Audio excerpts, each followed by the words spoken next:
Hola y bienvenidos a través de la Biblia con Les Feldick. Un ganadero y agricultor de Oklahoma, Les Feldick ha estado enseñando clases de Biblia al estilo casero durante 20 años en Iowa, Oklahoma y Texas.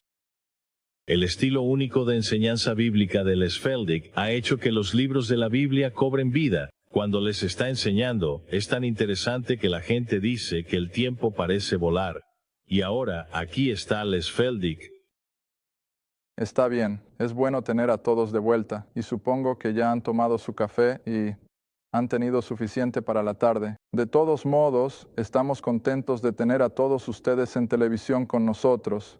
Sabes, es irreal mientras estamos aquí, y afortunadamente, puedo olvidarlo, pero estamos recibiendo oyentes de casi todos los estados de la Unión, excepto Nueva Inglaterra. No hemos oído nada de Nueva Inglaterra, pero el satélite ha estado llegando a todo el país, y para aquellos de ustedes en Oklahoma, probablemente no se dan cuenta de que cubrimos la mayor parte del este de Colorado desde Denver, una buena parte de Indiana desde la estación de Indianápolis y luego una buena parte de Minnesota desde una estación de Minneapolis, Saint Pablo. De todos modos, nuestra audiencia está creciendo y el Señor lo está bendiciendo y estamos emocionados de poder ser utilizados. Muchas veces tenemos personas que preguntan si tenemos clases en Colorado o si tenemos clases en Indiana y les decimos no. Hemos salido del estado de Oklahoma, pero si alguna vez vienen a Oklahoma, pueden buscarnos. Quizás debería ensayarlo porque incluso aquí en Oklahoma muchas personas no se dan cuenta de dónde estamos enseñando y se los mencionaré rápidamente. El lunes por la noche nos reunimos en Tahlequah, en el comedor de la misión Goyu. Y en Tahlequah estamos en el libro de Apocalipsis en nuestro estudio allí. El martes por la noche nos reunimos en Wilburton, en el Centro de Personas Mayores, y en la clase de Wilburton estamos en el Evangelio de Juan. El miércoles por la noche nos reunimos aquí en Tulsa, en la biblioteca Helmrich, la mayor parte del tiempo. En Tulsa estamos en el libro de los Hechos. El jueves por la noche nos reunimos en McAlester, en el edificio del primer Banco Nacional, y allí estamos en el libro del Éxodo. Y luego, los sábados por la noche nos reunimos en Muskogee y en Muskogee también estamos en el libro de Génesis. Si quieres unirte, llámanos al 800 para detalles. Enseñamos a través de las Escrituras todas las noches y me gusta mantenerlas separadas porque he dicho a mis clases que si tuviera que enseñar la misma lección el martes por la noche que enseñé el lunes por la noche, me confundiría totalmente. Trato de mantenerlas lo suficientemente separadas para que podamos mantener el contenido separado. Eso es todo. Queremos que nuestra audiencia sepa que disfrutamos sus cartas y que son parte de la clase ahora. Terminamos el libro de Apocalipsis en nuestro último programa y como anuncié antes de entrar en ese último programa, dado que saltamos de Daniel y comenzamos el estudio en Apocalipsis, naturalmente tuvimos que omitir los evangelios en el libro de los Hechos y todas las cartas de Pablo.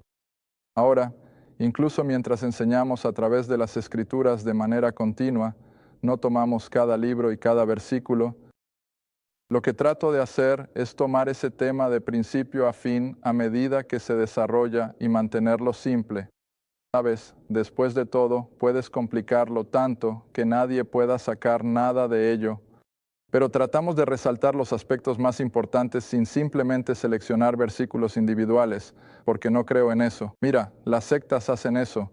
Pueden seleccionar un versículo aquí y otro allí, y pueden construir una doctrina. No quiero hacer eso, pero tratamos de tomar el tema general de las Escrituras desde Génesis hasta Apocalipsis, sin necesariamente tomar cada profeta menor, por ejemplo, y cada versículo de Lucas y Marcos y lo que sea. Así que ahora vamos a volver a donde lo dejamos hace varios meses para enseñar Apocalipsis y vamos a introducir a nuestra audiencia televisiva al Nuevo Testamento. Así que vamos a empezar directamente en Mateo versículo 1, pero no nos quedaremos allí mucho tiempo porque, contrariamente, supongo, al 90% de los miembros de la iglesia y lectores de la Biblia, El Nuevo Testamento no comienza de repente, algo totalmente diferente, como la mayoría de la gente piensa.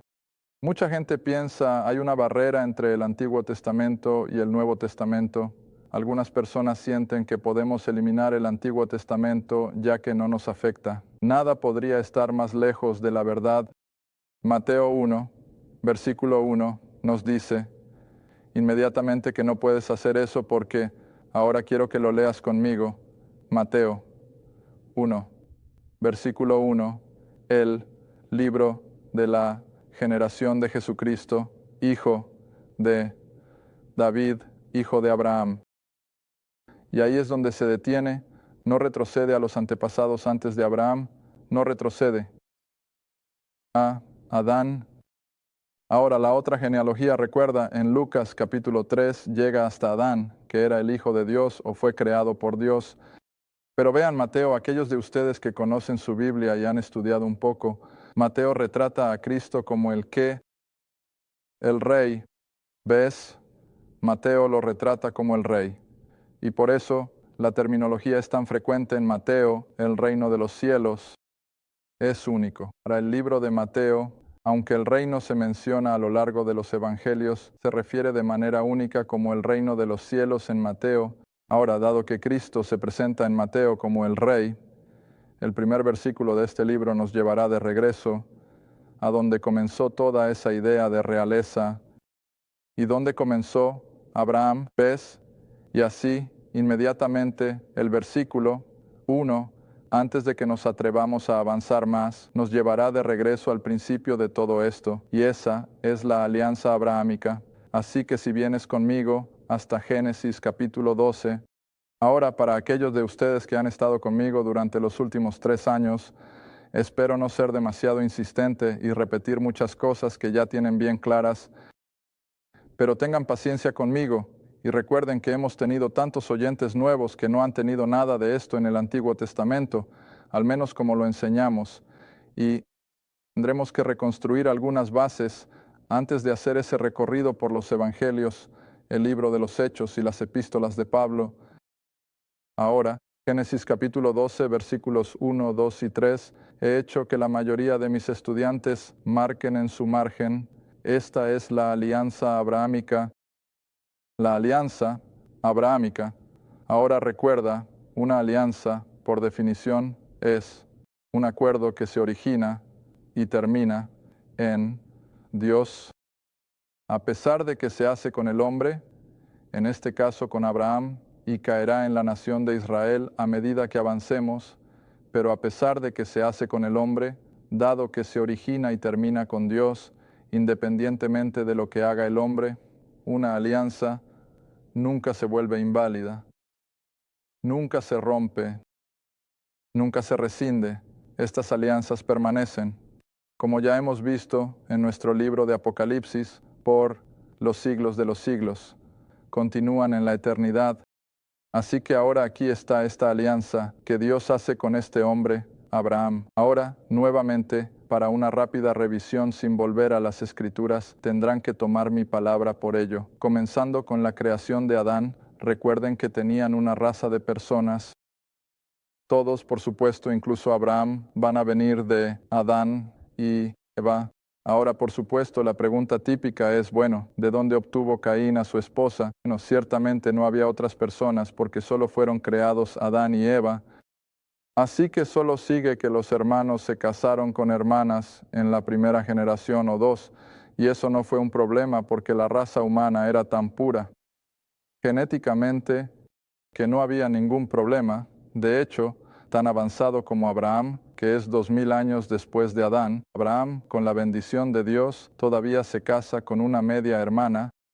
No había nada de malo con Isaac, y así Dios no impuso un tabú sobre casarse con parientes cercanos hasta algún momento, incluso después de Abraham, porque ahora el acervo genético se está debilitando y conoces los problemas que surgen. Pero, de todos modos, de esa única raza de Adán, entonces llegamos a esa gran multitud de personas que habían dado la espalda a Dios y tuvimos el diluvio de Noé. Los destruyó a todos, todos excepto a los que estaban en el arca. Noé y sus 3 hijos y sus 3 esposas. Luego de esos 3 hijos y sus esposas, tuvimos el inicio nuevamente de toda la raza humana, de los hijos de Cam, Sem y Jafet. Luego de la línea de Sem, viene este hombre Abraham.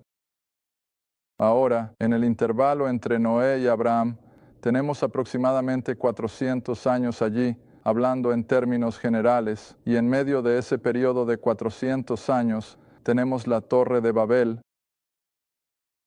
Ahora, la raza, por supuesto, no se había multiplicado en millones y millones, pero ya había bastantes después de solo un par de cientos de años desde los 3 hijos de Noé.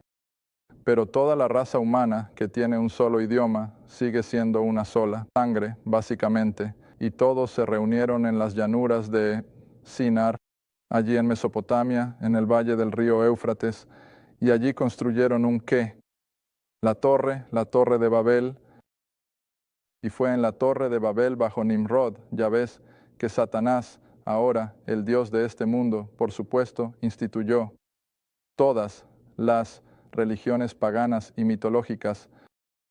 Siempre recuerda eso. He enfatizado eso a lo largo de los años, que cada religión pagana o idólatra tuvo sus comienzos en la Torre de Babel.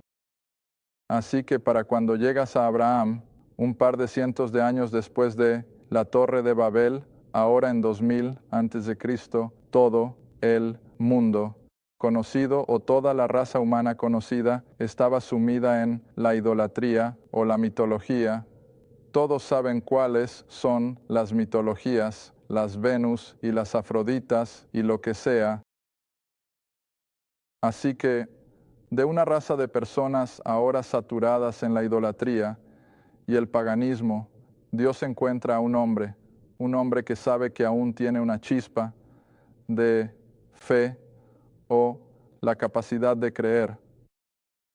Y tengo que sentir que Él era el único. Y así Dios desciende y señala a ese único hombre, Abraham. Abraham, como se le conoce al principio.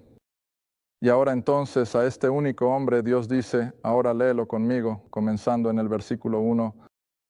Ahora el Señor había dicho, por supuesto, eso fue en el capítulo 11, el Señor le había dicho a Abraham que saliera de su país. En otras palabras, sal de Ur de los Caldeos, en las partes bajas del río Éufrates, que estaba a solo unas millas del Golfo Pérsico.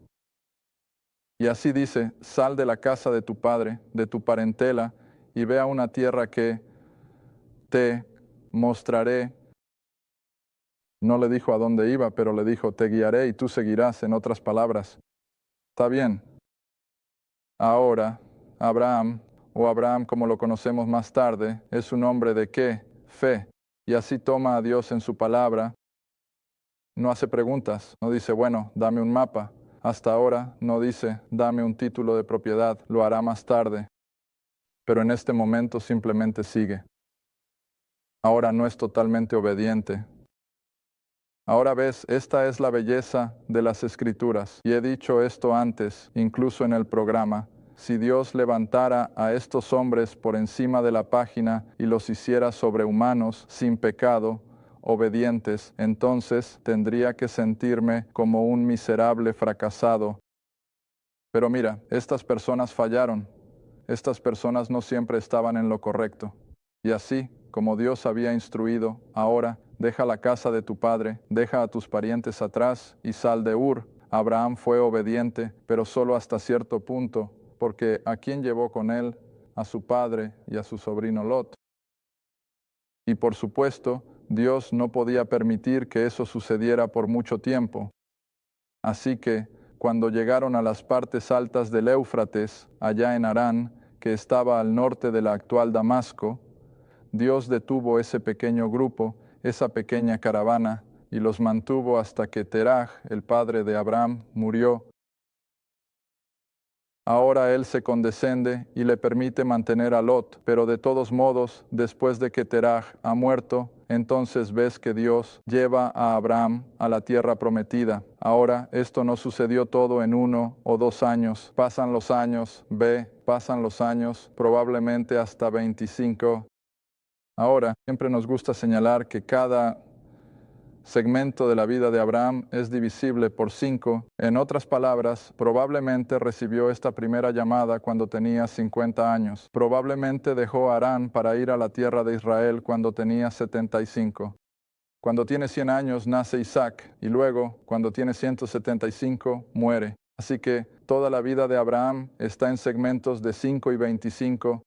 Pero de todos modos le dice que salga de la casa de su padre, que salga de su tierra natal y que vaya a una tierra que Dios le mostrará. Versículo 2, ve el pronombre, es Dios hablando. Abraham no ha dicho una palabra todavía, ni lo hará, simplemente lo acepta. Y Dios dice, haré de ti una gran nación, y te bendeciré, y haré grande tu nombre, y serás una bendición. Ahora, sabemos que, por supuesto, esto es cierto incluso desde la arqueología. Sabemos que los arqueólogos han encontrado facturas de venta, que Abraham fue un gran hombre en su época. Incluso hasta nuestro tiempo presente, creo que incluso el más secular sabe bastante sobre Abraham y todo lo que fue y lo que logró. El judío en particular está emocionado por el hecho de que es un hijo de Abraham. Versículo 3, ahora esto es parte de este pacto que Dios hace con este hombre, Abraham, y dice, y bendeciré a los que te bendigan, y maldeciré a quien te maldiga, y en ti, es decir, en Abraham, serán benditas todas las familias de la tierra. Ahora, apuesto a que no lo traje, se quedó en mi otra Biblia, lo que sea. Recibo el Jerusalem Post, como todos ustedes saben, y la penúltima página en cada número. ¿No sería algo si estuviera en esa? No, podría ser. Déjame tomarme el tiempo, incluso en cámara si puedo. Veré si es el que recorté. No funcionará. Pero de todos modos, hay un artículo de un rabino. Ese no es el que busco. Hay un artículo allí cada semana del rabino. Y por supuesto, como todos en Israel últimamente, están buscando a su Mesías. Y por supuesto, él hace referencia a eso en casi cada artículo, cada semana. Pero en ese número ya lo había recortado y lo puse en mi otra Biblia que uso durante toda la semana. Él dice en pocas palabras que, espero no citarlo mal, que Israel está buscando que por supuesto es su Mesías quien llevará a la nación de Israel a la cima de la paz y la prosperidad, en pocas palabras, pero no quieren mantenerlo solo para ellos. Quieren que su Mesías lleve a Israel a la cima de todo esto. ¿Con qué propósito? ¿Para que ella pueda canalizarlo a todas las demás naciones del mundo? Bueno, verás, cuando leí eso, casi grité a mi esposa. Le dije, mira, eso es lo que he estado tratando de decir a mis clases durante 20 años, que esta era la perspectiva dada a Abraham de que de esta nación de Israel vendría un rey, que no solo gobernaría la nación de Israel, lo cual haría, sino que también extendería ese dominio a todo el planeta, pero a través de Israel. Ahora esto se convierte en todo el concepto del pacto abrahámico, comenzando con el capítulo 12 de Génesis, señalando a un hombre y diciéndole, ahora para algunos de ustedes esto es una y otra vez, lo sé, pero la repetición es la madre del aprendizaje. Él le dice, voy a hacer de ti una nación, personas. Voy a tomar a esa nación de personas y les voy a dar y ponerlos en un área geográfica, tierra, y luego en algún momento más adelante, Dios mismo vendría y establecería el gobierno, porque verás, no puedes tener personas en un área geográfica sin gobierno, o ¿qué tienes? Anarquía. No tienes una sociedad funcional a menos que tengas un gobierno. Está bien. Entonces, él dice, después de que esa nación se haya vuelto viable, ¿y dónde se convirtió Israel en una nación? En Egipto. en Egipto, esclavitud. Génesis es muy claro, donde Dios le dijo a Jacob, no temas descender a Egipto, porque allí haré de ti, ¿qué? Una gran nación. Así que salieron bajo Moisés, ahora una nación de personas. Ahora, 40 años después, tras su experiencia en el desierto, Josué los lleva a lo que llamamos, ¿qué? La tierra prometida. Luego fueron gobernados por jueces durante, ¿qué? 400 y algunos años. Y luego no les gustó esa idea, así que pidieron un rey. Bueno, el primer rey fue un completo fracaso, Saúl. Quiero decir, simplemente se cayó de cara y Dios no pudo usarlo. Entonces, ¿quién fue el siguiente? David. Ahora, David se convierte en el comienzo de eso. Como vimos en nuestro último programa, David se convierte entonces en el comienzo de esa familia real que no solo liderará a través de generaciones de esta existencia, sino hasta la eternidad, porque de la línea de Abraham y David vendría este gobierno. Pero este gobierno no va a ser una democracia, va a ser una monarquía. Va a ser gobernado por el rey de reyes, señor de señores, pero no va a ser un déspota, no va a ser un totalitario. ¿Qué va a ser? Un benevolente. Su reino va a ser justo, va a ser equitativo, va a ser glorioso. Pero esta era la perspectiva tal como se presentó en el pacto abrahámico. Ahora, todo el resto del Antiguo Testamento, todo desde Génesis 12 hasta el Nuevo Testamento se basa en este pacto. Ahora habrá otros pactos. Dios hace el pacto con Moisés que llamamos la ley. Él hace un pacto con Moisés y la nación de Israel que aunque sean desarraigados de la tierra, serán traídos de vuelta a ser su tierra natal. Junto con ese pacto, promete a David, como ya vimos, que habría una familia real que llevaría al rey, y ese es el gobierno.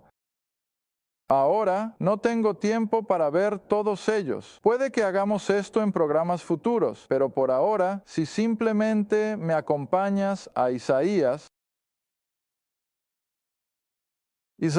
capítulo 9.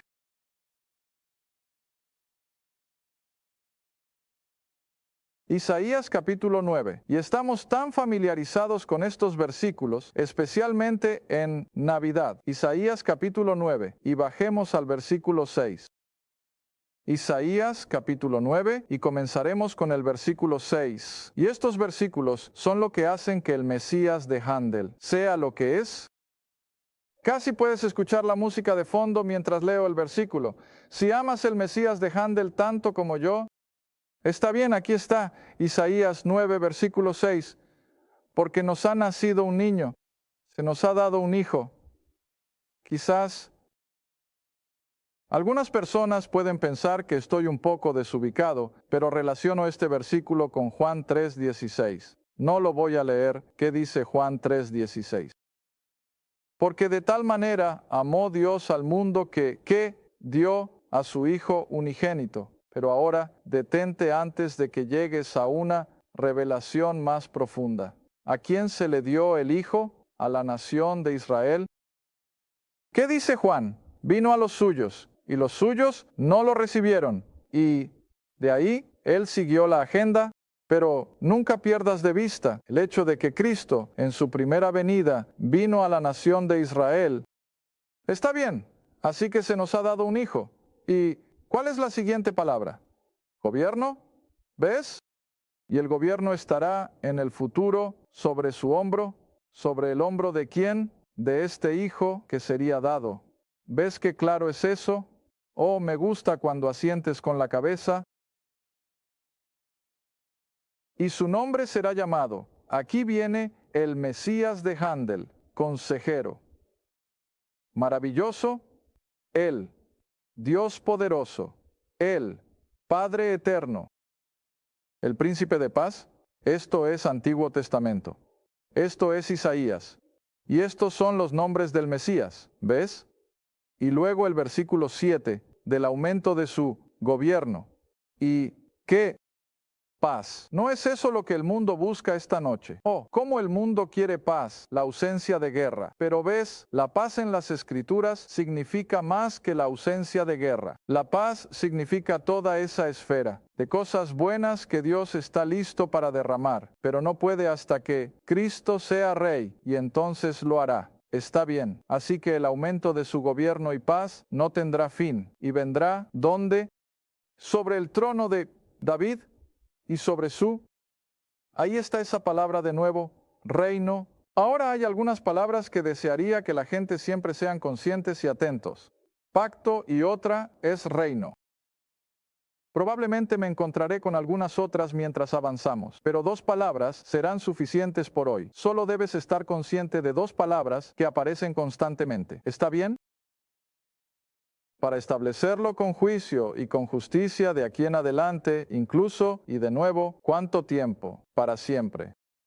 El celo del Señor de los ejércitos lo llevará a cabo. En otras palabras, el hombre no puede hacerlo, las Naciones Unidas no pueden hacerlo, pero Dios mismo lo traerá. Bueno, no tengo suficiente tiempo para ir tan lejos como me gustaría, pero gírese rápidamente, si puede, al capítulo 1 de Lucas. En nuestro próximo programa, puede que tengamos que hacer más de esta revisión, porque sé que mucha gente allá afuera no va a entender de dónde vengo, a menos que puedan obtener una buena comprensión básica del Antiguo Testamento, porque esa es la razón por la que hay tanta confusión entre los cristianos hoy en día.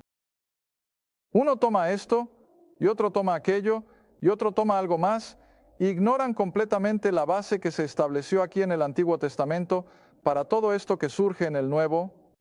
Está bien, ahora en el capítulo 1 de Lucas, probablemente no tendré tiempo para abordar muchos de estos, pero aquí tenemos a Zacarías, el padre de Juan el Bautista, el esposo de Elizabeth, y ha sido hecho mudo, recuerden, mientras Elizabeth está esperando al bebé, pero ahora ha recuperado el habla, y todos los ciudadanos de Judea, los judíos, están asombrados, sabiendo que es un verdadero milagro. Primero que Zacarías y Elizabeth van a tener un hijo, y ahora que ha recuperado el habla.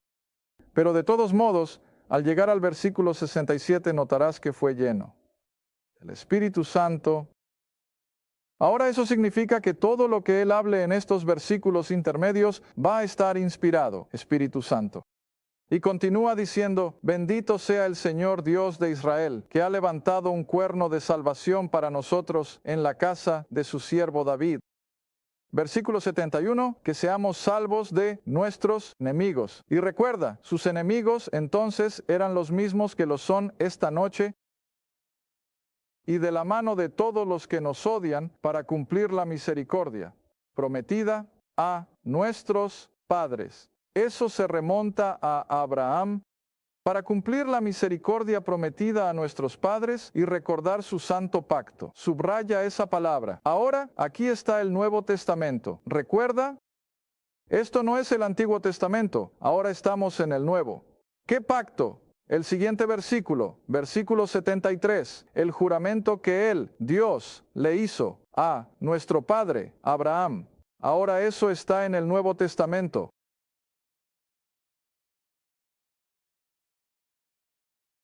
Gracias por ver A Través de la Biblia con Les Feldick, un estudio bíblico semanal.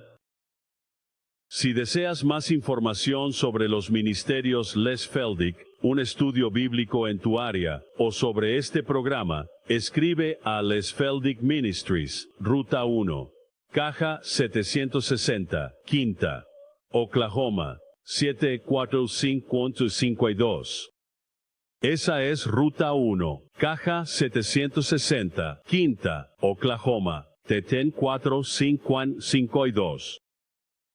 A Través de la Biblia con Les Feldick es apoyado por los espectadores y tu donación es apreciada. Gracias y asegúrate de sintonizar la próxima vez para A Través de la Biblia con Les Feldick.